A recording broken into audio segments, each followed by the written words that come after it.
Last দিন আমাদের কি হয়েছিল এতে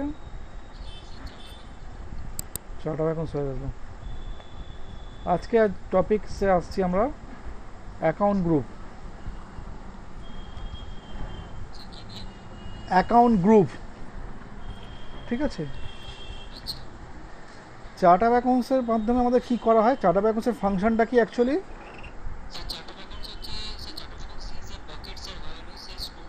মানে কি হলো জিনিসটা?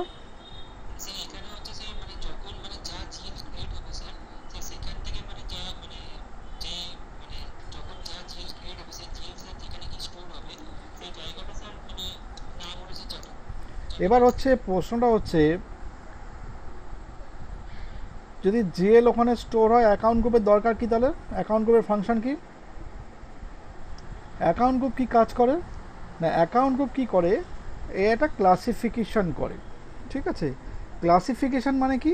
ক্লাসিফিকেশন মানে হচ্ছে সে ডিফারেন্ট ডিফারেন্ট জিএলকে ডিফারেন্ট ডিফারেন্ট গ্রুপের মধ্যে ক্লাসিফাই করে রেখে দেয়।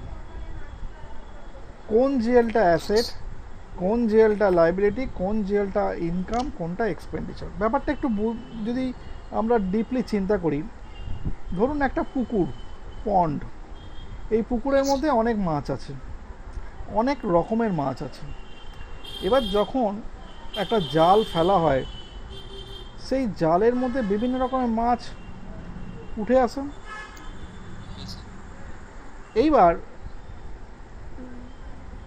যখন মাছ একদম চারদিক থেকে জাল নিয়ে এসে যখন একদম ডাঙার দিকে আসা হয়, তখন বিভিন্ন হাঁড়ির মধ্যে যেটা যে গ্রুপের মাছ সেটা সেই হাঁড়ির মধ্যে রাখা হয়। ঠিক আছে, তাহলে পুকুরটা কি হয়ে গেল এখানে চার্ট অফ অ্যাকাউন্টস। পুকুরের মধ্যে অনেক মাছ আছে, বাট যখন অ্যাট দ্য ডে এন্ড এই মাছগুলোকে আমি ধরে বাজারে নিয়ে যাব, তখন কিন্তু ওই একবারে সব জায়গায় নিয়ে গেলাম না। কারণ এরকম হতেই পারে যে মাছ যারা বিক্রি করে, কেউ হয়তো বললো আমি এই মাছ নেব, আমি ওই মাছ নেব, অন্য লোক নিল না, হতেই পারে। তখন আমাকে সেই ক্লাসিফিকেশনটা করতে হচ্ছে। আমি যখন মাছটাকে বিক্রিও করব, নিশ্চয়ই সব মাছের একই রকম দাম হবে না। ঠিক আছে, আবার সব সাইজের মাছেরও একই রকম দাম হবে না।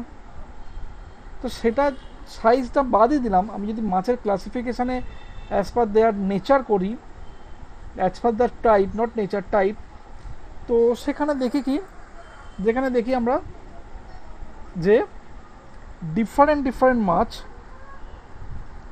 ডিফারেন্ট ডিফারেন্টভাবে আলটিমেটলি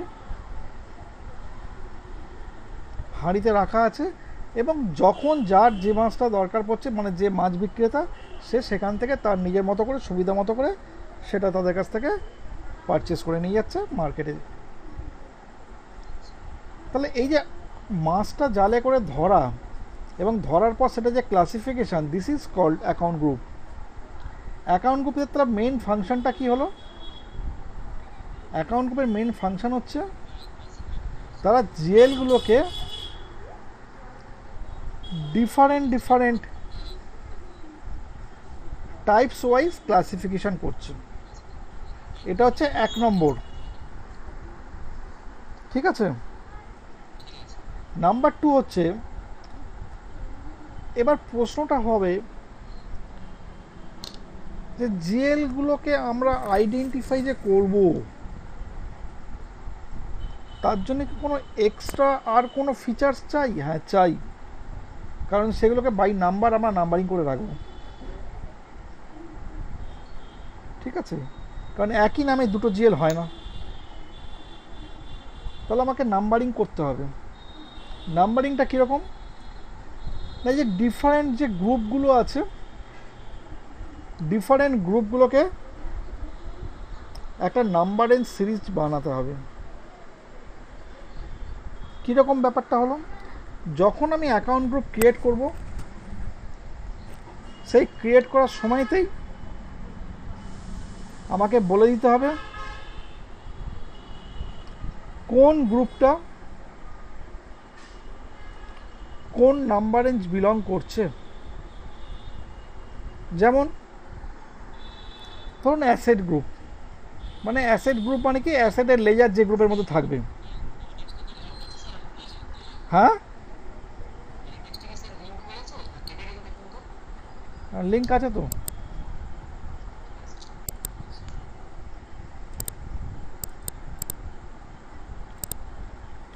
তো যে গ্রুপটা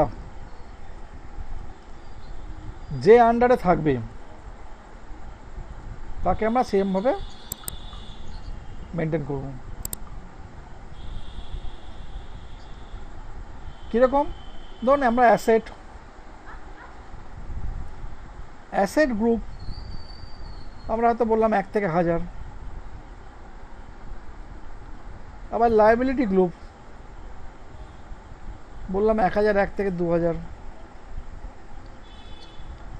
হয়তো এক্সপেন্ডিচার গ্রুপ 2001 থেকে 3000। আবার ইনকাম গ্রুপ 3001 থেকে 4000। তাহলে নাম্বার রেঞ্জ কি করছে? নাম্বার রেঞ্জ পার্টিকুলার জিএলকে আইডেন্টিফাই করছে বাই নাম্বারিং। আমি যখন এন্ট্রি করব, এন্ট্রি করার সময় যদি নাম্বার মনে থাকে সেই নাম্বারটাও আমি কিন্তু ডাইরেক্ট দিয়ে দিতে পারি, অথবা ড্রপ ডাউন থেকে নাম্বার চুজ করে নিয়ে করতে পারি। এইবার এই যে নাম্বারিংটা করা হচ্ছে, ধরুন আপনি অ্যাসেটের জিএল 1 থেকে 1000 করেছেন, ঠিক আছে? যখন 1 থেকে 1000 করেছেন তখন এই 1000 নাম্বারিংটা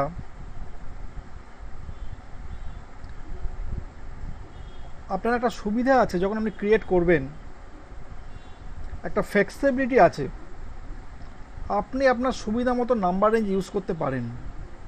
ব্যাপারটা কীরকম হলো? ধরুন আপনি প্ল্যান করেছেন প্ল্যান্ট অ্যান্ড মেশিনারি ওরিয়েন্টেড যদি কোনো জিএল হয়, তাহলে সেই প্ল্যান্ট অ্যান্ড মেশিনারি ওরিয়েন্টেড জিএলটাকে আমি 501 থেকে 550-এর মধ্যে সিরিজ বানাবো। আবার ফার্নিচার ফিকচার ওরিয়েন্টেড কোনো জিএল হয়, তাহলে 201 থেকে 300-র মধ্যে জিএল বানাবো। আবার ক্যাশ ব্যাংক এইরকম জিএল হলে 1 থেকে স্টার্ট করব। কাস্টমারের গ্রুপ জিএল যদি হয় সেটা তো 101 থেকে করব।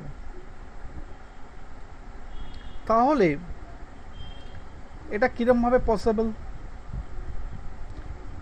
এটা বেসিক্যালি আপনাকে একটা স্কোপ দেবে। যখন আপনি একটা জিএল ক্রিয়েট করবেন, সরি, সেই নাম্বারটা ম্যানুয়ালি দেওয়ার,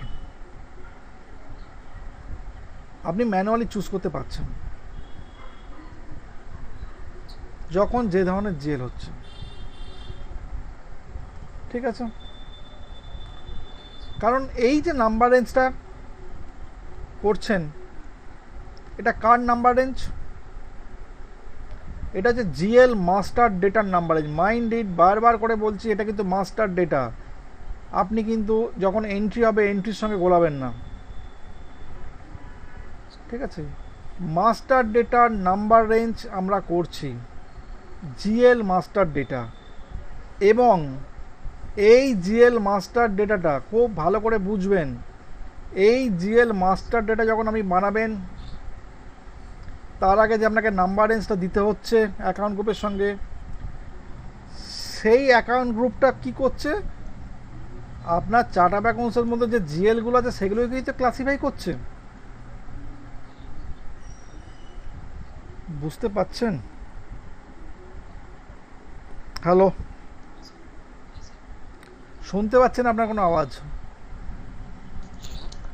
আপনি বুঝতে পাচ্ছেন এত কথা বলছি যে আমি?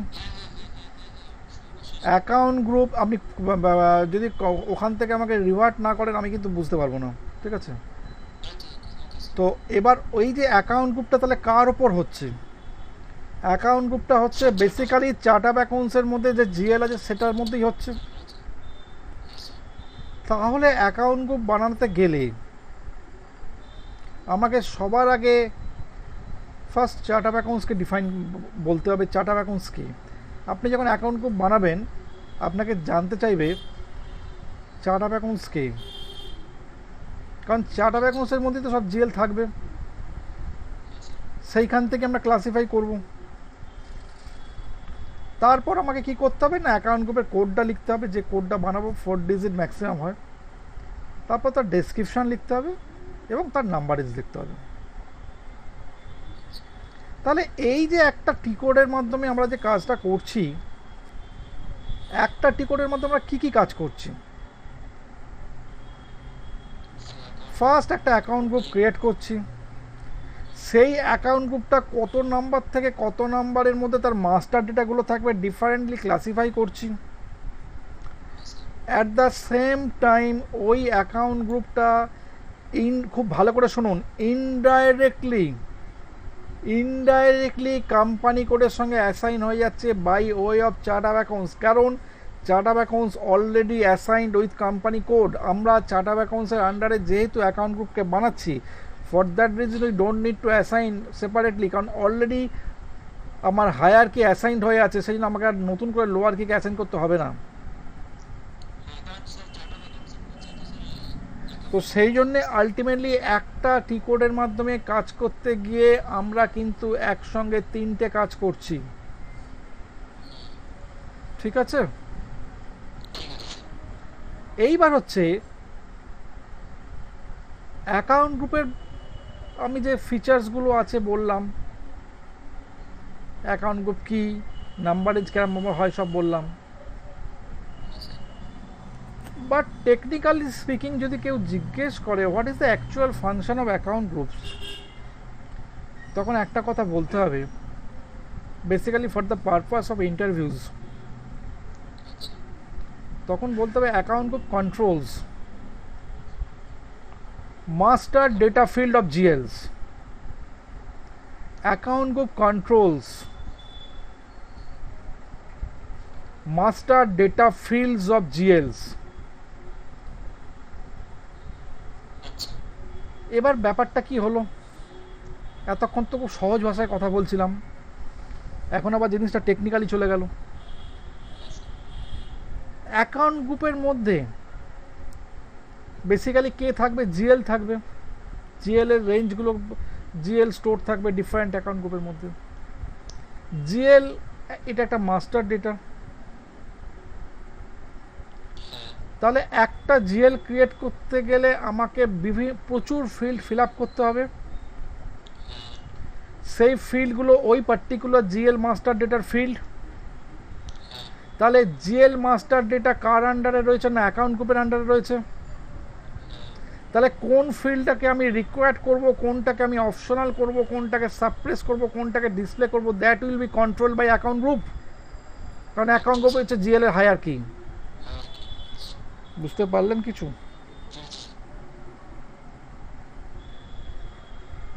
ক্লিয়ার? তাহলে এই টোটাল জিনিসটা হচ্ছে অ্যাকাউন্ট গ্রুপের কনসেপ্ট। কারণ শুধুমাত্র একটা টি কোড দিলাম আর 4টে অ্যাকাউন্ট গ্রুপ বানালাম করে কাজ আরম্ভ করলাম, ওতে কিছু লাভ নেই। আলটিমেটলি পুরো কনসেপ্টটা বুঝতে না পারলে 1000 বার কনফিগারেশন করলেও আপনি ইন্টারভিউতে চান্স পাবেন না।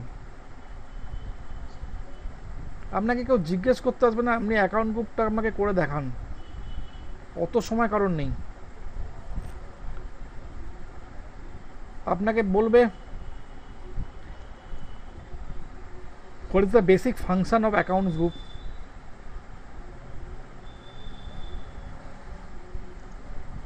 বা কেউ যদি জিজ্ঞেস করে how we assign account group with company code, তখন বলতে হবে we don't need to assign account group with company code because account group we are creating under chart of accounts which is already assigned with company code.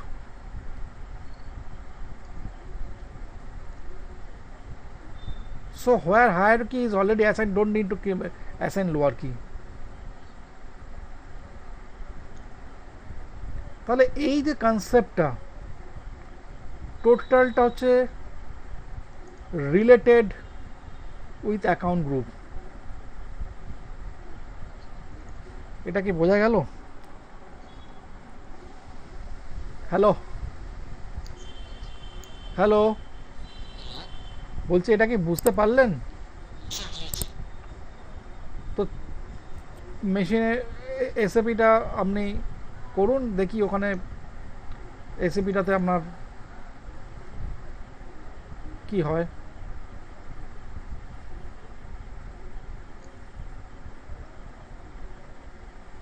Account গ্রুপের টিকট হচ্ছে OBD4। আচ্ছা, আপনাকে একটা menu পাতের যদি আমি যদি এই যে মেনু পাতের একটা ফাইল আমি একে পাঠিয়েছিলাম, কী নাম, অমিতাভকে বোধহয়, অতনুকে, বা যদি আপনি পারেন ওদের থেকে নিয়ে নিন তো, আমি আর পারবো না, আবার খুঁজ দেবে আমাকে, তো আপনি ওদের কাছ থেকে নিয়ে নেবেন তো। বলছে মেনু পাতের যে একটা ডকুমেন্টেশন আছে, জাস্ট এক পাতা দু পাতা হবে হয়তো, ওটা নিয়ে নেবেন। এমনি সব কটা মেনু পাত ডকুমেন্টসে লেখা আছে, আর ওটা সেপারেটলি করা আছে শুধুমাত্র। হলো, এবার চলুন OBD4।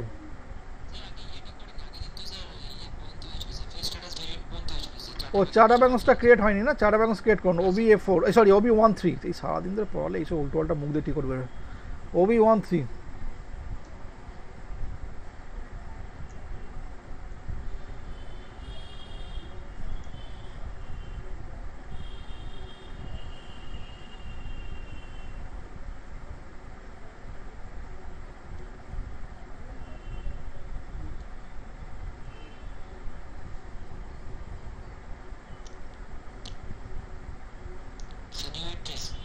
হ্যাঁ, এসব বলা বলির কিচ্ছু নেই।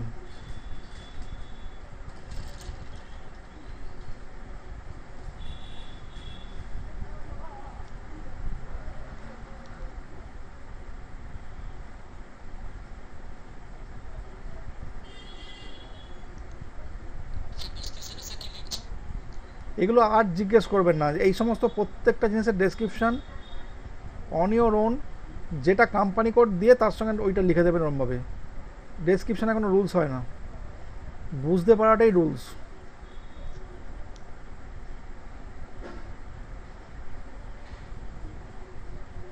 এবার হচ্ছে maintain language English. Length of GL account number, এই জায়গাটা বোঝানোর আছে। Length of GL account number বলতে কি বোঝায়? Length of GL account number হচ্ছে, যখন আমি একটা জিএল অ্যাকাউন্টকে ক্রিয়েট করবেন তখন তো আপনাকে একটা নাম্বার বসাতে হবে। এই নাম্বারের লেন্থ ম্যাক্সিমাম 10 ডিজিট হয়। তাহলে আজকে যদি বলি যে আমি জিএল এর লেন্থ 5 ডিজিট করছি, তাহলে ম্যাক্সিমাম কটা জিএল আমার ওই একটা চার্ট অফ অ্যাকাউন্টসে ক্রিয়েট হতে পারে? হ্যাঁ, ভালো করে শুনুন, কোশ্চেন শুনে উত্তর বলুন। 5 ডিজিট বলেছি, 5টা জিএল বলিনি, 5 ডিজিট।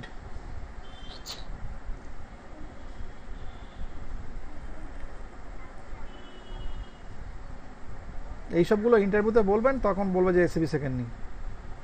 5 ডিজিট মানে কি? সিঙ্গেল ডিজিটের হাইয়েস্ট নাম্বার কত?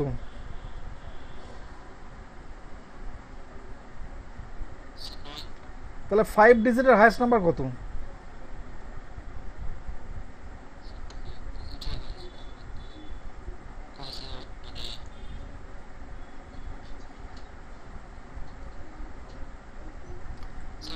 পাঁচটা নয়, 99 আর 999। 10 ডিজিট মানে 10টা নয়।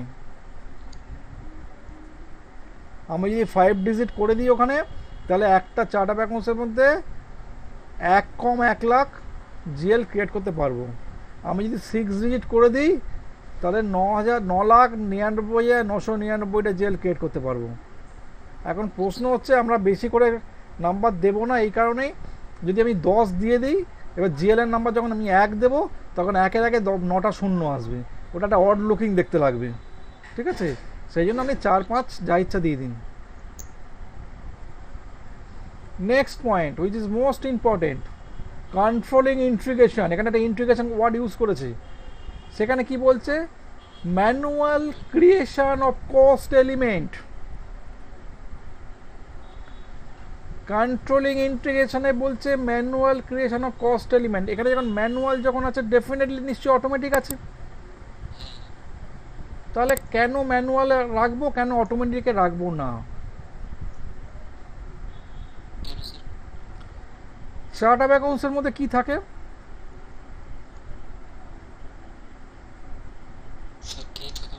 চার্ট অফ অ্যাকাউন্টসের মধ্যে কি স্টোর করেন আপনি?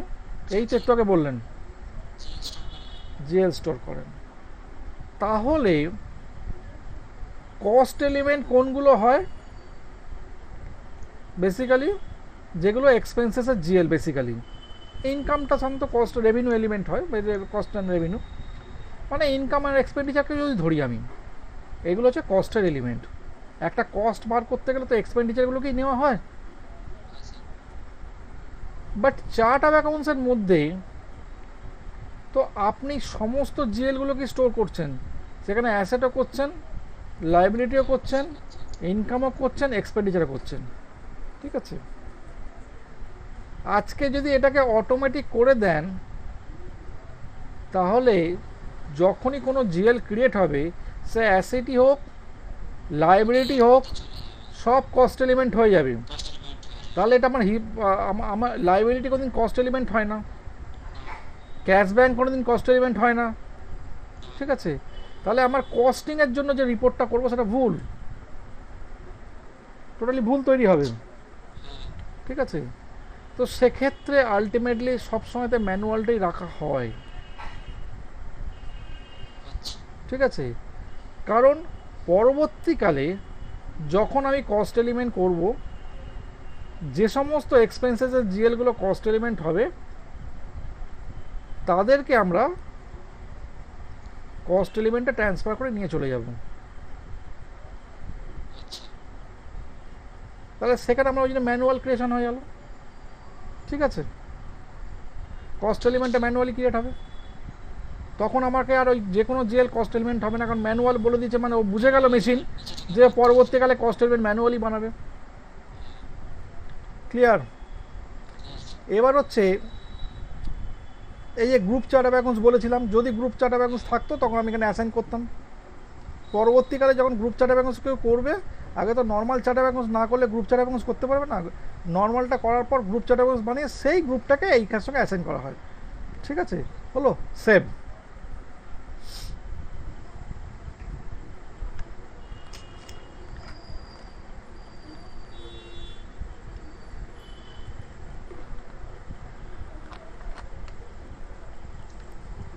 এটাকে এবার কোম্পানি করে অ্যাসাইন করুন।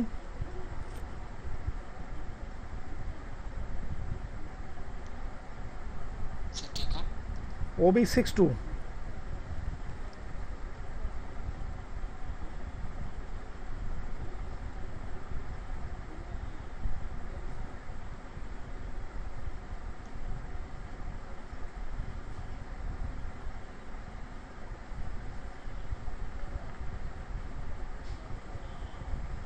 এখানে দেখুন, আপনি যেখানে চার্ট অফ অ্যাকাউন্টস লিখছেন তার পাশে একটা সিটি চার্ট অফ অ্যাকাউন্টস আছে, that is call country specific chart of accounts, যেটা আমি আগের দিন বলে দিয়েছিলাম। ওকে, সেভ, কন্টিনিউ।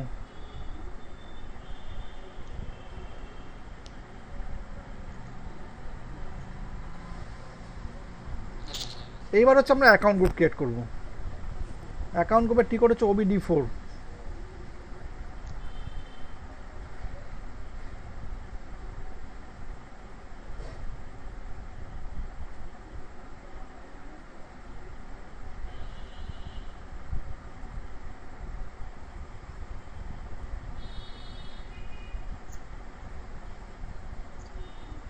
নিউ এন্ট্রিজ করুন।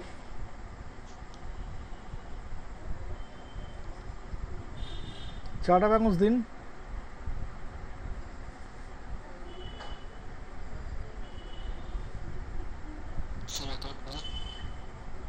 ওই যে অ্যাসেটের শর্ট ফর্ম দিয়ে দিন, যা যেরকম দেবেন, অ্যাসেট ASST বলে এরকম কিছু,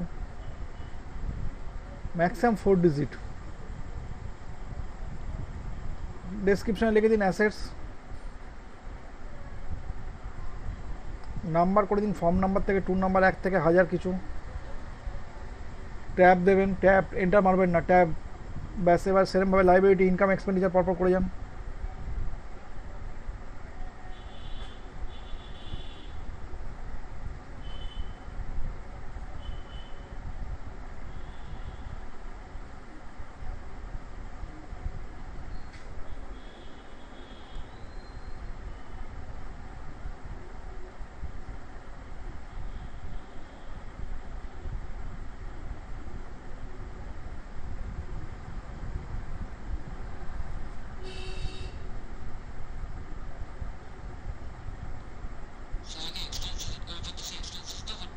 হ্যাঁ, 4টে অ্যাকাউন্ট গ্রুপ করতে হবে তো আপনাকে।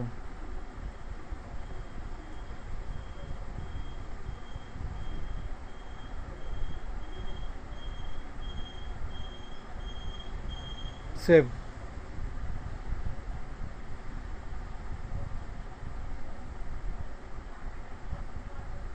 রানীগঞ্জের ছেলেটা কিছু বলেনি না?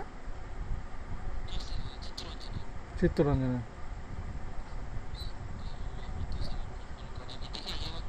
এই দেখুন, এই যে অ্যাসেট, ঠিক আছে, এবার দেখাই একটা জিনিস দেখুন, এইখানে রাখলেন, দেখুন দেখুন ফিল্ড স্ট্যাটাস,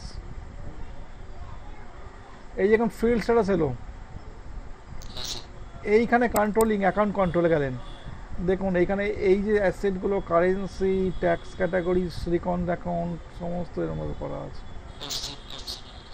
অপশনাল করা আছে, ঠিক আছে। এবার দেখুন এইখানে একটা জিনিস দেখুন, ধরুন এখানে আপনি একটা এক্সপেন্সেসে ফিল্ড স্ট্যাটাসে গেলেন, এইখানে সব অপশনাল করে রেখে দিচ্ছে কেন বলুন তো? কারণ রিকন অ্যাকাউন্টের ক্ষেত্রে তো আলটিমেটলি এক্সপেন্স বলে কিছু হয় না। রিকন অ্যাকাউন্ট অ্যাসেট অথবা লাইবিলিটি, ঠিক আছে। আবার দেখুন আপনি বলবেন তাহলে অ্যাসেটে কেন করে, যদি ধরুন যদি বলেন যে তাহলে অ্যাসেটের ক্ষেত্রে কেন করেনি, তাহলে তো অ্যাসেটের ক্ষেত্রে এখানে এটা করা উচিত ছিল রিকন অ্যাকাউন্টটাকে, ঠিক আছে। এইটা হচ্ছে জেনারেল স্ট্রাকচার, এইটা একটা জেনারেল স্ট্রাকচার। আপনি যদি এখান থেকে বেরিয়ে যান,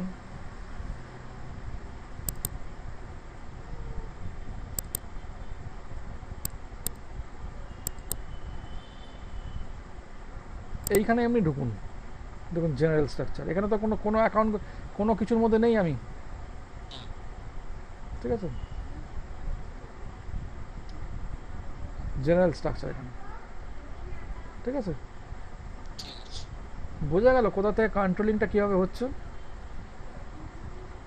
এই যে ব্যাংক অবলিক ফিনান্সিয়ালের ক্ষেত্রে এই দেখুন planning level, bank house bank, bank account দেওয়ার জায়গা। আবার দেখুন এখানে যদি আপনি অ্যাকাউন্ট ম্যানেজমেন্ট দেখেন, এরকমভাবে শর্ট কি লাইন আইটেম দেওয়ার জায়গা, ঠিক আছে, সমস্ত কিছু করা আছে, ঠিক আছে। তো এইটা হচ্ছে বেসিক্যালি ফিল্ডিং ম্যানেজমেন্টের জায়গা বেসিক্যালি, ঠিক আছে, আর কিছু না।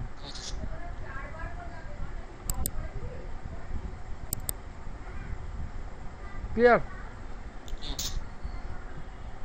তাহলে অ্যাকাউন্ট গ্রুপটা আপনার ক্রিয়েট হয়ে গেল। এবার আসছি আমরা বেসিক্যালি হচ্ছে posting period variant.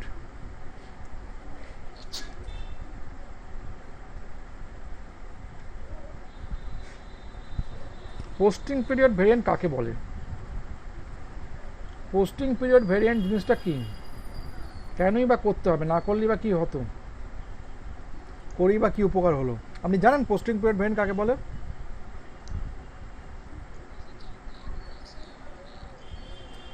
Posting period variant হচ্ছে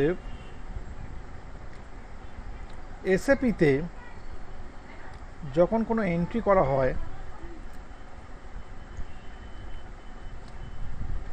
এই এন্ট্রিগুলো বেসিক্যালি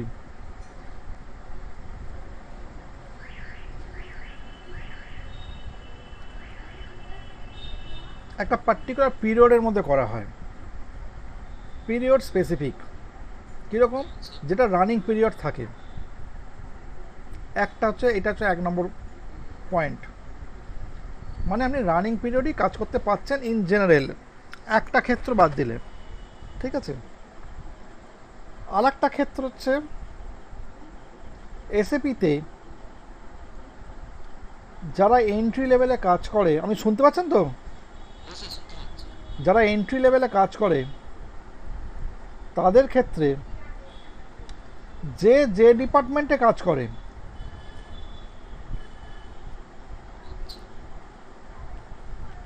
তাদেরকে ওই সংক্রান্ত এন্ট্রি দেওয়া হয়। ব্যাপারটা কীরকম? যেমন ধরুন কেউ হয়তো জেনারেল লেজার পোস্টিং করছে, তাকে কিন্তু ভেন্ডার ইনভয়েস করার পারমিশন দেবে না।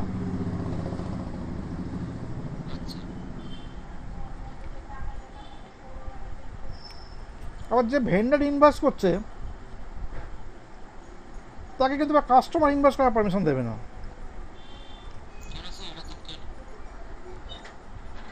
বেসিক্যালি হচ্ছে স্পেশালাইজেশনটা করে। কারণ হচ্ছে যদি কোনো কারণে ট্র্যাকিং করতে হয়, কারণ ওখানে এন্ট্রি পরিমাণ যথেষ্ট বেশি থাকে, যদি ট্র্যাকিং করতে হয় আপনি ট্র্যাক করতে পারবেন না কে কোনখান থেকে এন্ট্রি করেছেন। পার্টিকুলার পার্সনকে ট্র্যাক করতে পারবেন যদি কোনো ভুল হয়, তাকে ওই কনসার্ন পার্সনকে ডাকতে পারবেন। সেগ্রিগেট করা থাকে। এটা ইউজার লেভেলে হয় সাধারণত, তবে এটা খুব বড় জায়গাতেই হয়। হয়তো অন্য ছোটোখাটো জায়গাতে দেখা গেলো যে হয়তো ভেন্ডার ইনভয়েস করছে, সে হয়তো ভেন্ডার পেমেন্টও করছে, কিন্তু সাধারণত হয় না। আলাদা আলাদা হ্যাঁ, আলাদা করে ডিউটি, আলাদা করে এ দেওয়া থাকে।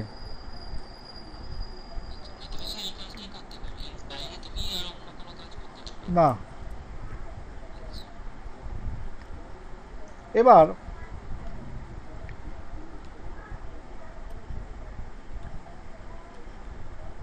সাধারণত অ্যাসেট, ভেন্ডার, কাস্টমার, জিএল, এইসব জিনিসগুলো যে পিরিয়ডটা রানিং চলে সেই পিরিয়ডেই এন্ট্রিটা হয়। মানে কি, আপনি সেপ্টেম্বর মাসে বসে অগাস্ট মাসে এন্ট্রি করতে পারবেন না।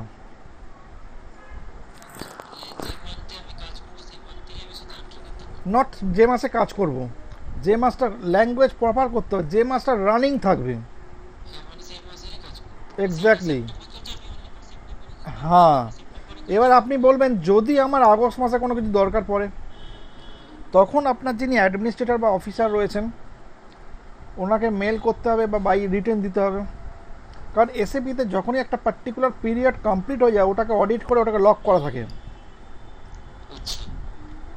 কারণ প্রত্যেকটা কোম্পানি মোটামুটি ইন্টারনাল অডিট করে, এসএপি ওরিয়েন্টেড, সেই জন্য যাতে কোনো প্রবলেম না হয়, ফাইনালাইজেশনের সময় যাতে ঝামেলা না হয়।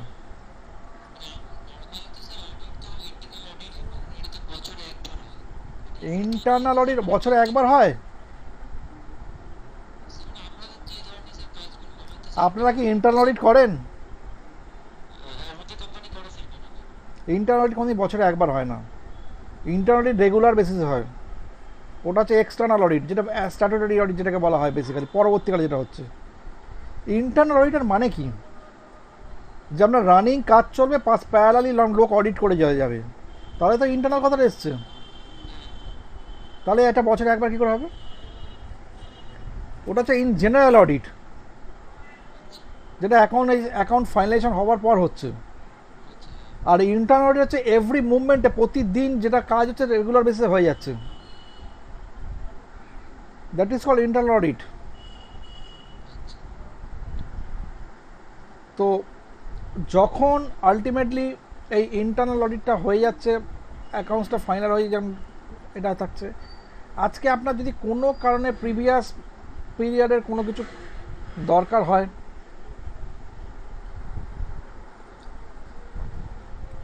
আপনাকে কি করতে হবে? মেল করে জানাতে হবে কি চেঞ্জেস করবেন, কোন মাসে চেঞ্জেস করবেন। কারণ আজকে যদি আপনি ভট করে তাকে পারমিশন চান, সেও পারমিশন যদি দিতে পারে, দিয়ে দেয়, তখন কিন্তু আপনি মনের মতো চেঞ্জেস করে দেবেন, ধরতেই পারবে না কে কোত্থেকে চেঞ্জেস করেছেন। ওটা তো মেলানো আছে।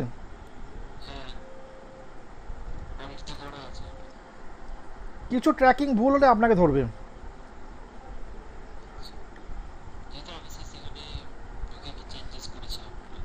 এবং যিনি অ্যাডমিনিস্ট্রেটর উনি মিলিয়ে নেবেন আপনাকে দেওয়ার আগে যে লাস্ট পজিশন কী ছিল, আবার আপনি করার পর যখন বলবেন আবার সে মিলিয়ে দেবে আপনার পজিশনটা কি সেই এসছে না আপনি কিছু হেরফের করে দিলেন। দেখুন এসএপিতে আপনি বলবেন যে স্যার কী করে হেরফের করবো, আমি তো এডিট করতে পারবো না। আপনার এই কোশ্চেনটা করা উচিত ছিল। আমি তো কোনো স্যার এন্ট্রি তো 5,000 টাকাকে 500 টাকা করতে পারবো না। এসএপিতে এন্ট্রি তো এডিট করা যায় না, ডিলিটও করা যায় না অলমোস্ট। তাহলে কি চেঞ্জ করব? রিভার্স তো করে দিতে পারেন, সেটা তো করা যায়। কোনো এন্ট্রিকে তো রিভার্স করে দিতে পারেন আপনি, সেটা তো আরও মারাত্মক চেঞ্জেস।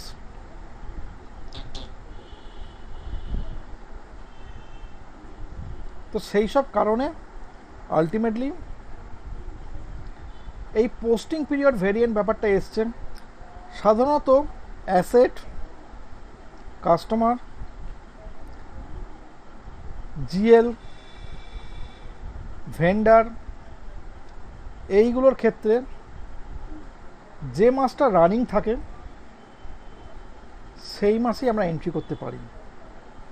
বাট মেটেরিয়ালসের ক্ষেত্রে যে মাসটা রানিং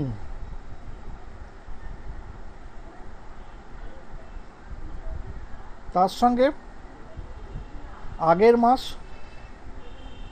এবং সামনের মাস খোলা থাকে। ব্যাপারটা কীরকম? সেপ্টেম্বর মাসে কাজ করছি মানে আগস্ট খোলা, অক্টোবর খোলা। এবার আপনি বলতেই পারেন কেন,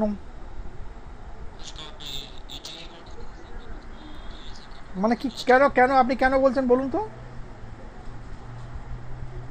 হ্যালো, কেন? লজিকটা কি? লজিকটা কি মেটেরিয়ালসের ক্ষেত্রে কেন আগের মাস পরের মাস খোলা থাকে? লজিকটা কি?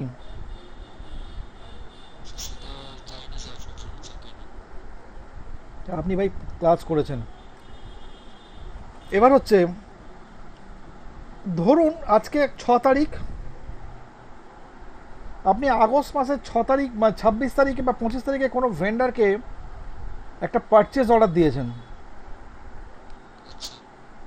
সেই পারচেজ অর্ডারটা ভেন্ডার মেটেরিয়ালটা সাপ্লাই যখন করবে, তখন আপনি যখন মেটেরিয়ালটা রিসিভ করবেন on the basis of that purchase order, তাহলে পারচেজ অর্ডারটা যদি কোনো কারণে ভেন্ডার যদি ওই মাসে না সাপ্লাই করে এই মাসে সাপ্লাই করে, তাহলে আপনার আগের পিরিয়ড যদি বন্ধ হয়ে যায় তাহলে আপনি কী করে একটা অ্যাক্সেস করবেন? ক্লিয়ার? তাহলে আমরা এবার পোস্টিং পিরিয়ড ভেরিয়েন্টটা ক্রিয়েট করি, আর কথা না বাড়িয়ে OBA4।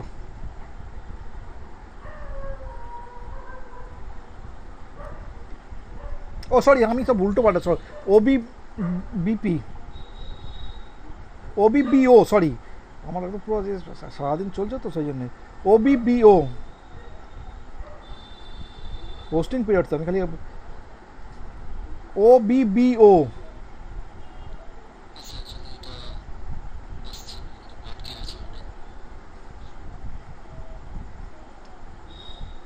/N OBBO।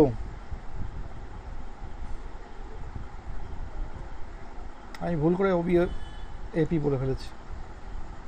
New entries, posting period ভেরিয়েন্টের নাম আর ডেসক্রিপশন দিয়ে দিন, কোড আর ডেসক্রিপশন দিয়ে দিন, 4 digit maximum, save.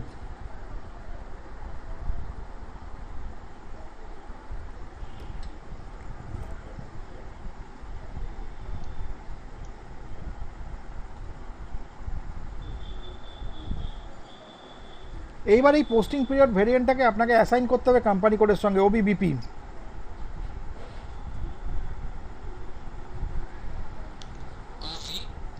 OBBP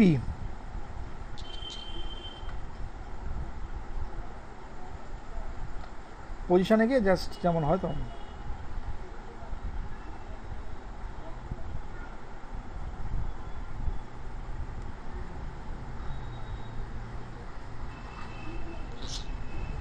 save. এবার হচ্ছে এটা তো ওয়ান টাইম কাজ, কিন্তু যেটা রেগুলারের কাজ, মানে রেগুলার মানে প্রতি মাসের কাজ, সেটা হচ্ছে ওপেন এবং ক্লোজ পোস্টিং পিরিয়ড ভেরিয়েন্ট। এটা প্রতি মাসে করতে হবে, either last day of the month অথবা first day of the month. OB52 open and close posting period variant, OB52।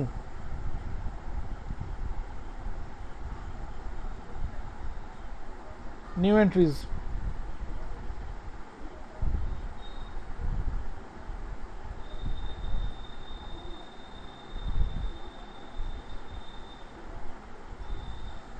এবার দেখুন এই এ যে কালামটা, এ কালামটার মধ্যে যেটা আমি আমরা একটু আগে বোঝালাম, এই এ ফর অ্যাসেট, এটাকে বলে ADKMS। A for asset, D for customer, K for vendor, M for materials, S for GLs, এগুলো রয়েছে।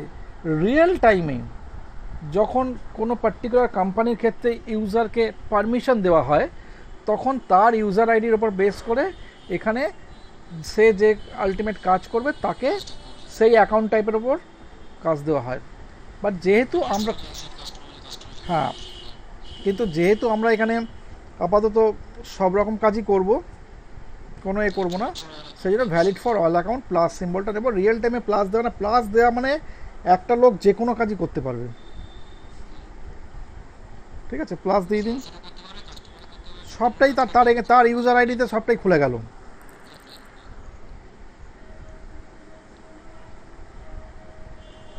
এবার দেখুন, যখন আপনি অ্যাকাউন্ট টাইপ ওয়াইজ কাউকে পারমিশন করবেন, তখন সেই অ্যাকাউন্টের নাম্বারিংটা আপনাকে বলতে হবে, কত অ্যাকাউন্ট থেকে কত অ্যাকাউন্ট নাম্বার। যখন ধরুন কাউকে বলেন অ্যাসেটের আপনি এ করবেন,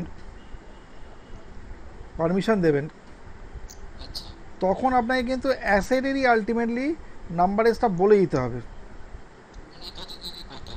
হ্যাঁ, এখন করবেন না, কারণ আমি তো এখন প্লাস করে দিয়ে সব খুলে দিয়েছি, তাহলে তো কোনো প্রশ্নই নেই এগুলো করার। সেই জন্যে এইখানে আপনি ফর্ম অ্যাকাউন্ট টু অ্যাকাউন্ট করার কোনো দরকার নেই। আপনি ফর্ম পিরিয়ড 1, মানে যেটা পিরিয়ড শুরু হচ্ছে সেই পিরিয়ডটাকে অ্যাসাইন করুন।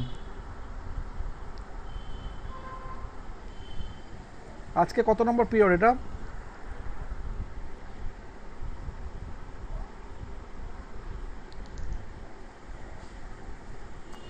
পিরিয়ড 1। এখন কত নম্বর পিরিয়ড চলছে? কি করে 9 বলছেন আপনি?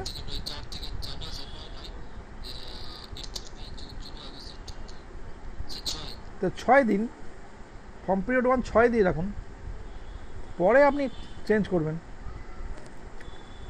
ইয়ার 2020 টু পিরিয়ডটা আপনি সামনের দিকে দিয়ে রাখতে পারেন, 12 অবধি দিয়ে রাখতেন, কোনো অসুবিধা নেই। ইয়ার 2020। এবার আমি যখন ফিসকাল ইয়ার ভ্যারিয়েন্ট বুঝিয়েছিলাম, তখন আমি বলেছিলাম আমাদের পিরিয়ডটা দুটো ভাগে ভাগ আছে, একটা 12 এবং একটা 6, সরি 4। 4টা হচ্ছে স্পেশাল পিরিয়ড, আর হচ্ছে 12টা হচ্ছে আপনার নর্মাল পিরিয়ড। তো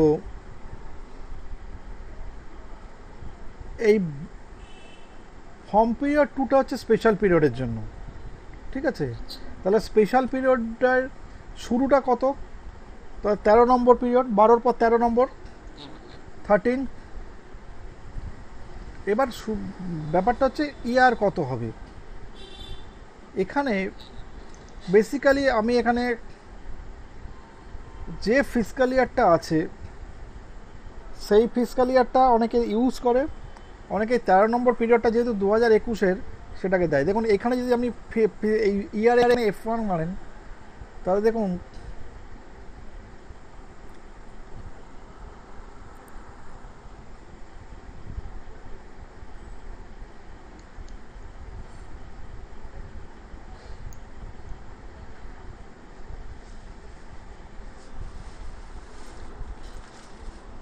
দুটো সবগুলো মিলিয়ে 200 13 নম্বর পিরিয়ডের ক্ষেত্রে ফিসকাল ইয়ারটা হচ্ছে আমার কাছে মেন ইস্যু। ঠিক আছে, তাহলে আমি 13 নম্বর পিরিয়ডে ফিসকাল ইয়ার কী দেব, এইটা হচ্ছে আমার কাছে মেন কোয়েশ্চেন। এটা কিন্তু একটা ডিবেটিং হয় অনেক সময়তে, যে অনেকে প্রিভিয়াস দেখুন এখানে বলছে fiscal year for the first period allowed for period 2 this field together with the field period produce the beginning of the allowed posting period। তার মানে কোন পিরিয়ডটাকে আমি মেনশন করব। ঠিক আছে, এখানে আপনি 2021 করতে পারেন, কোনো অসুবিধা নেই। ঠিক আছে, কারণ এই 13 নম্বর পিরিয়ডটা কিন্তু 2021-এর পিরিয়ড, বুঝতে পারলেন?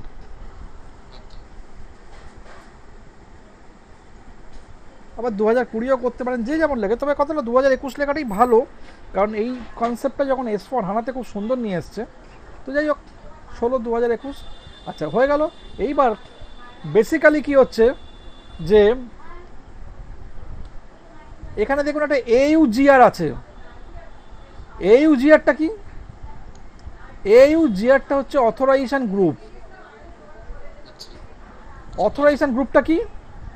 মানে যে ইউজার আইডির জন্য এইটা আমি করছি, প্রত্যেকটা ইউজারের একটা ইউজার আইডি থাকবে। প্রত্যেকটা ইউজারের একটা ইউজার আইডি থাকবে, সেই ইউজার আইডিটা এখানে মেনশন করে দিতে হবে। ঠিক আছে, তো এখানে আপাতত আমি করবো না, কারণ আমার কাছে ইউজার আইডি একটাই আছে। ঠিক আছে, তো সেই জন্য আমার এখানে করার দরকার নেই, আমি এখানে সেভ করে দেবো। এই স্ক্রিনটাকে খুব ভালো করে দেখুন আগে।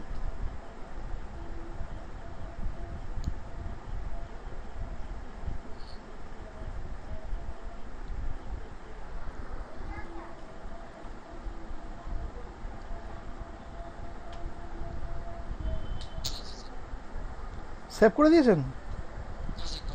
সেভ করে দিন।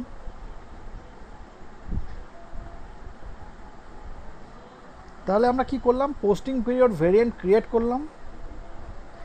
সেই পোস্টিং পিরিয়ড ভেরিয়েন্টটাকে আমরা কোম্পানি কোডে অ্যাসাইন করলাম এবং কারেন্ট পিরিয়ডে এন্ট্রি করব বলে পোস্টিং পিরিয়ড ভেরিয়েন্টটা ওপেন এবং ক্লোজ করে রাখলাম। ঠিক আছে, এরপর আসছি নেক্সট টপিকস, টলারেন্স গ্রুপ, যেটাকে বলা হয় টলারেন্স ফর এমপ্লয়িজ সাধারণত বলে। টলারেন্স গ্রুপ বলতে কি বোঝায়, বা টলারেন্স ফর এমপ্লয়িজ বলতে কি বোঝায়? প্রত্যেকটা ইউজার আইডিকে সাধারণত যখন ইউজাররা পোস্টিং করবে, যদি গ্রুপ বানায় তারা, তখন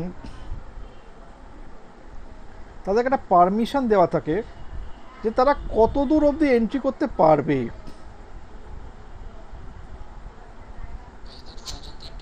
মানে কত অ্যামাউন্ট অবধি সিলিং। ধরা যাক জিএল পোস্টিংয়ের জন্য অর্থাৎ দুজন ইউজার রয়েছে, একজনকে বললাম আপ টু 10 lakhs, আজ আরেকজনকে বললাম 10 lakhs অ্যান্ড অ্যাবাভ।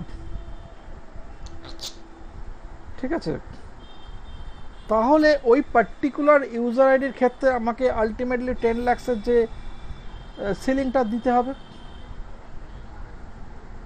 সেটা যে কোনো ক্ষেত্রেই হতে পারে, নট অনলি জিএল পোস্টিং, সেটা vendor invoice, vendor customer vendor invoice payment সবেতেই ক্ষেত্রে হতে পারে। ঠিক আছে, তো এই টলারেন্স ব্যাপারটা কেন নিয়ে আসা হয়েছে? টলারেন্স ব্যাপারটা বেসিক্যালি আনার কারণ হচ্ছে যে আমি ইউজারকে একটা সেগ্রিগেট করে রাখছি এবং কোনো ইউজারের উপর যাতে প্রেশারাইজ না হয়। যদি আমার পারমিশন, যদি দেখা যায় আমাদের প্রচুর এন্ট্রি হয়, তখন একজন ইউজার যাতে সব এন্ট্রি করলে তার চাপ পড়ে যাবে, ডিভাইড করে রাখছি। ঠিক আছে, ট্র্যাকিং করতে সুবিধা হবে সব কিছু। ঠিক আছে, OBA4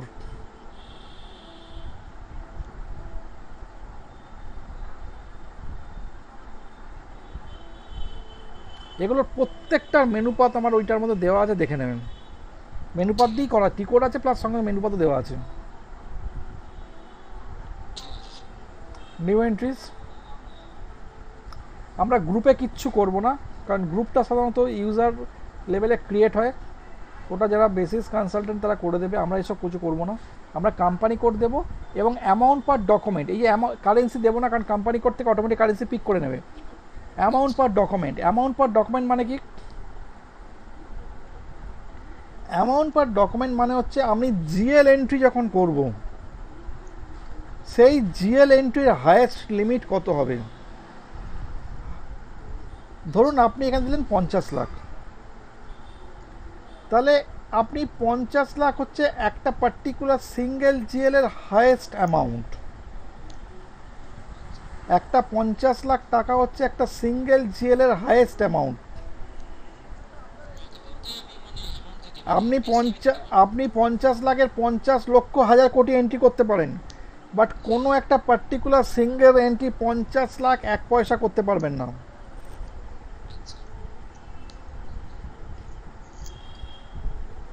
ঠিক আছে, ক্লিয়ার? ওখানে দেখুন দিন অ্যামাউন্ট, সেটা আপনার ইচ্ছা, আপনি কত দেবেন আমি কি করে বলি বলুন, সেটা আপনার ইচ্ছা, আপনি যা ইচ্ছা করুন, যা করবেন ওর বেশি কিন্তু এন্ট্রি করতে পারবেন, এটা মাথায় রাখবেন।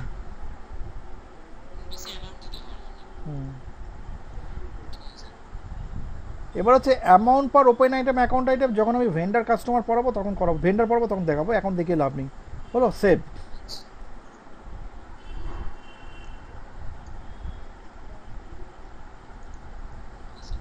Next and last point global সেটিংসের, that is called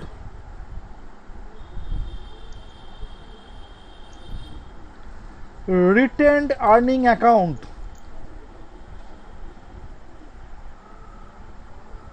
retained earning account, retain earning account কাকে বলে? বেসিক্যালি আমরা যখন কোনো প্রফিট অ্যান্ড লস ক্রিয়েট বার করি, দেখবেন অন্যান্য সফটওয়্যারের ক্ষেত্রে যখন আমি একটা কোম্পানি কোড ক্রিয়েট করবেন, প্রফিট অ্যান্ড লস আর ক্যাশ এই দুটো অ্যাকাউন্ট অটোমেটিক ক্রিয়েট হয়ে যায়, ক্রিয়েট করতে হয় না। ঠিক আছে, আপনি কোনোদিন দেখেছিলেন? হ্যালো হ্যালো, বলছি আপনি কোনোদিন আপনি যে সফটওয়্যারটা এখন ইউজ করেন সেখানে করে দেখেছেন?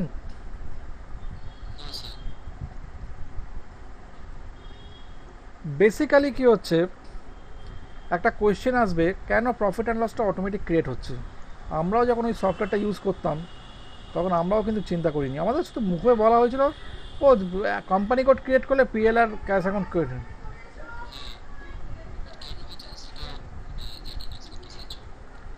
বেসিক্যালি একটা জিএল অ্যাকাউন্ট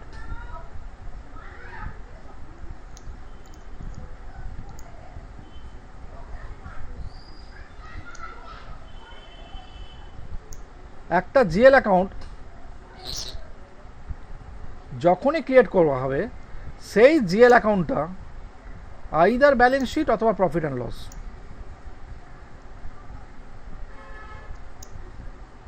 মানে এটা অ্যাসেট লাইবিলিটি ওরিয়েন্টেড হলে ব্যালেন্স শিট, ইনকাম এক্সপেন্ডিচার হলে প্রফিট অ্যান্ড লস। ঠিক আছে, তো যখন এটা হবে ব্যালেন্স শিট বলে কিন্তু কোনো জিএল অ্যাকাউন্ট হয় না, it is nothing but A statement of assets and liabilities.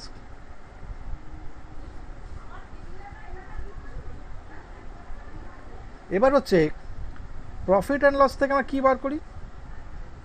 না নেট প্রফিটটা বার করি, ঠিক আছে? But profit and loss itself একটা জিএল অ্যাকাউন্ট, তাই তো? এটা লায়াবিলিটির রিজার্ভ অ্যান্ড সারপ্লাস আন্ডারে ক্রিয়েট হয়। এখন আপনি যখন একটা জিএল অ্যাকাউন্ট ক্রিয়েট করতে যাবেন, সেই জিএল অ্যাকাউন্ট ক্রিয়েট করার সময়তে আপনি অ্যাকাউন্ট গ্রুপ চুজ করার পর আপনাকে বলতে হবে এটা জিএলটা কোন গ্রুপের কোন টাইপের মধ্যে যাবে, ব্যালেন্স শিট টাইপ না profit and loss type. But profit and loss যদি কোনো জিএল না থাকে তাহলে আপনি কী করে টাইপটা বলবেন?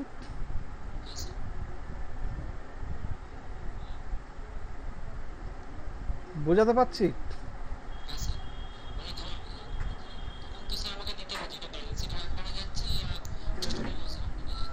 হ্যাঁ, তো প্রফিট অ্যান্ড লস বলে যদি কোনো জিএলই না থাকে তাহলে আপনি প্রফিট অ্যান্ড লসে কী করে দেবেন? এটা তো 1 নম্বর পয়েন্ট। আপনি বলবেন না আমি জিএলটা এখন ব্যালেন্স শিট বানাবো, মেশিন কী করে বুঝবে আপনি কী জিএল বানাবেন? তো সেই জন্য প্রফিট অ্যান্ড লসের যদি পাথটা না থাকে, বেসটা না থাকলে আপনাকে জিএল ক্রিয়েটই করতে দেবে না। এই একটা কারণে ওই সব জায়গাতে আগে থেকে প্রফিট অ্যান্ড লসটা ক্রিয়েট করে রাখতে, যাতে জিএলটা ক্রিয়েট করতে সুবিধা হয়। This the only reason. এসএপিতে প্রফিট অ্যান্ড লস আমরা যেমন বলে না যে থার্ড পার্টি বা ভেন্ডার বা আদার্স, সেই রকম একটা আমাদের অপশান আছে রিটার্ন আর্নিং অ্যাকাউন্ট, তার থ্রু দিয়ে প্রফিট অ্যান্ড লসটাকে বার করি, ঠিক আছে? বাট রিটার্ন আর্নিং অ্যাকাউন্টে প্রফিট অ্যান্ড লসের যে এলিমেন্টগুলো আছে, কি এলিমেন্ট? ইনকাম এক্সপেন্ডিচার, যেগুলো আমাদের জিএল, তার ব্যালেন্সটা তো ক্যারি করবে প্রফিট অ্যান্ড লস। রিটার্ন আর্নিংকে ইনফরমেশনটা কে দেবে? কে কত এক্সপেন্ডিচার, কত ইনকাম কোন কোন জায়গা থেকে হচ্ছে, সেগুলো তো দেবে প্রফিট অ্যান্ড লস। তাহলে রিটার্ন আর্নিংয়ে যদি কোনো কারণে প্রফিট অ্যান্ড লস অ্যাক্টিভেট না করা থাকে তাহলে আপনি প্রফিট অ্যান্ড লসের আপনি কোনো জিএলকে ক্রিয়েট করতে পারবেন? কারণ ওইখানে রিটার্নিংকে অ্যাক্টিভেট না থাকা মানে আলটিমেট জিএলের যে বক্সটা আসবে সেখানে আপনার বাই ব্যালেন্স শিট টাইপ না প্রফিট অ্যান্ড লস টাইপ, তো এই প্রফিট অ্যান্ড লস টাইপটাও তো ইনঅ্যাক্টিভ থাকবে। বুঝতে পারছেন কিছু? রিটার্ন আর্নিংয়ে মাধ্যমে আমরা প্রফিট অ্যান্ড লস বার করি। প্রফিট অ্যান্ড লসের জিএলগুলো আমাকে যা সাপ্লাই করা পিএল অ্যাকাউন্ট জেনারেট করবে, বাট ওখানে যদি আমি এখন পিএল অ্যাকাউন্টটাকে অ্যাক্টিভেট করে না রাখি তাহলে তো আমি কোনো জিএলই ক্রিয়েট করতে পারবো না। সেই জন্য রিটার্ন আর্নিংয়ের মাধ্যমে জাস্ট ওটাকে বলে অ্যাক্টিভেট করে রাখা, পিএল অ্যাকাউন্টটাকে অ্যাক্টিভেট করে রেখে দিতে হয়, ঠিক আছে? তখন হবে কি ব্যালেন্স যে কোনো জিএল ক্রিয়েট করার জন্য আমার অ্যাক্সেসটা চলে আসবে, ঠিক আছে? চলুন করুন ওবি 53।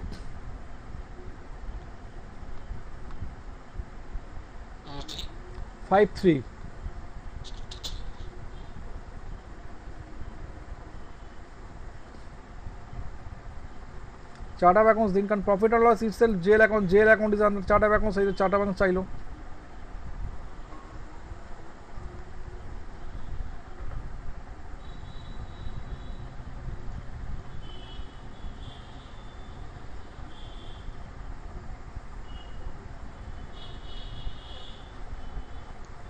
এবার হচ্ছে profit and loss type.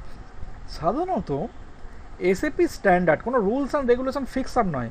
SAP স্ট্যান্ডার্ডে আমরা পিএলটাকে বলি এক্স আর ব্যালেন্স শিটকে বলি ওয়াই। যেহেতু আমাদের পিএল আপাতত আমাদের এখানে কিছু অ্যাক্টিভেট করতে, স্টেটমেন্টটাকে তো অ্যাক্টিভেট, এখানে কিছু না দিলে তো স্টেটমেন্ট অ্যাক্টিভেট হবে না, সেই জন্য এখানে এক্স দিয়ে দিন।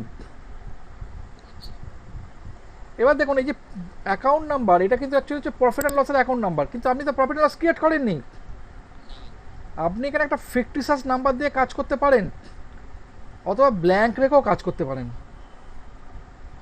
পরবর্তীকালে যখন original profit and loss account তৈরি হবে তখন আপনি এখানে প্রফিট অ্যান্ড লসের নাম্বারটা অ্যাসাইন করে দেবেন। দেখুন এখানে যদি একটা এন্টার মারলে এখানে কী বলছে, এন্টার অ্যাকাউন্ট নাম্বার আপনি কিছু করলেন না, আবার এন্টার মারলে এটা সেভ করলো, এখানে সেভ করে দিলেন।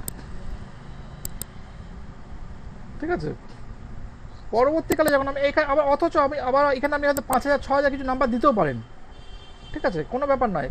বাট এই নাম্বারটা হচ্ছে প্রফিট অ্যান্ড লসের জিএল অ্যাকাউন্ট নাম্বার, সেটা তো আমি আগে থেকে ডিফাইন করতে পারবো না। আমি সাধারণত অন্য ক্ষেত্রে দিয়ে রাখি, ধরুন এখানে আমি 10,000 দিয়ে রাখলেন, ঠিক আছে, এরকম 1,00,000 দিয়ে রাখলেন, দিয়ে সেভ করে দিলেন। তো পরবর্তীকালে যে ওই জন্য বলছে 1,00,000 নট ক্রিয়েটেড, আমি এন্টার মারলেন, ও ক্রিয়েট হয়ে গেল, ও ইয়েলো এরা সরে গেল। এবার ফিউচারে যখন আপনি originally profit and loss create করবেন তখন এখানে এসে আপনাকে ওটা অ্যাসাইন করে দেবেন, মানে এখানে কোনো জেল দিতেও পারেন নাও দিতে পারেন, ঠিক আছে। বাট এইটা এখানে এক্স দিয়ে অ্যাক্টিভেট করে দেওয়া মানে প্রফিট অ্যান্ড লসটা খুলে গেল, ঠিক আছে, বোঝা গেল। যদি না দেন কী করে হবে, যদি দেখতে চান দেখুন ওটার থেকে তাও দেখিয়ে দিই।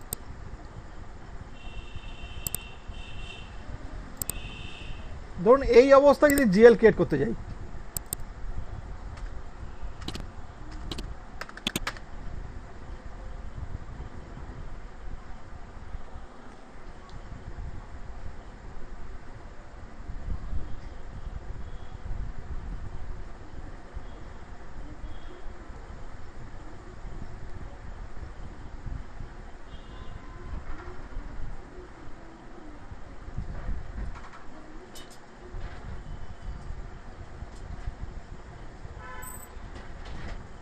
আপনার কোম্পানি করে কি নাম আছে, ধরুন ক্রিয়েটে ক্লিক করলাম, ধরুন 1 নম্বর দিলাম, দিয়ে এখানে করলাম কি CAP1, ঠিক আছে, কন্টিনিউ। কি বলছে দেখুন, no PCA1L statement account type defined, তার মানে আপনার প্রফিট অ্যান্ড লস, এইটার মানে হচ্ছে প্রফিট অ্যান্ড লস অ্যাক্টিভেট নেই, বোঝা গেল। আবার দেখুন এটা রেখে দিন, এখানে এরকম থাক।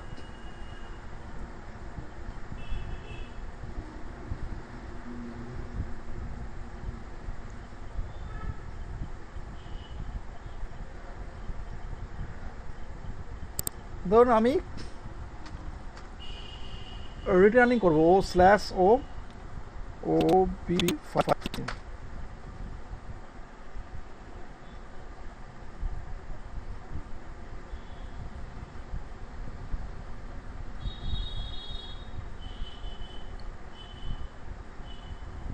কন্টিনিউ করলাম।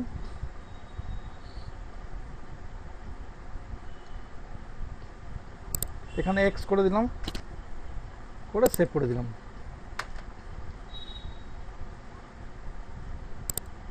ঠিক আছে। এবার জিএল অ্যাকাউন্টে চলে এলাম, এবার ক্রিয়েটে গেলাম, এবার 1 দিলাম, দিয়ে ক্রিয়েট করলাম, দেখুন খুলে গেল এখানে,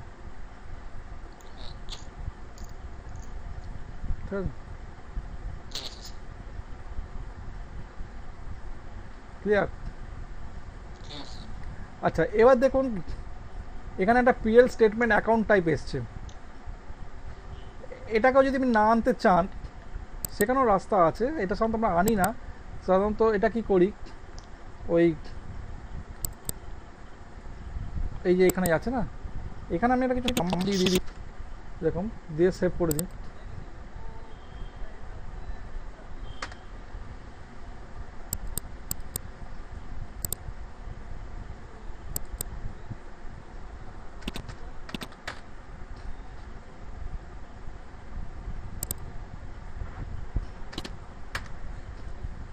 দেখুন এখানে নাম্বার এলো না,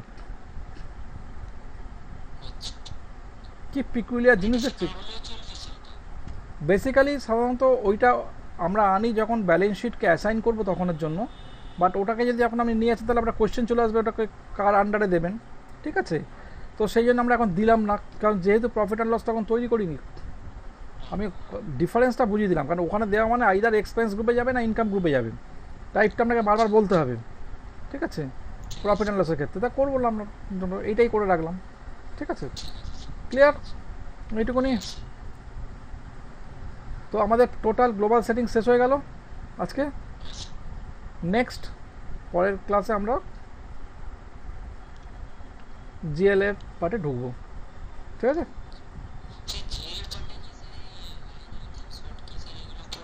হ্যাঁ, ঠিক আছে।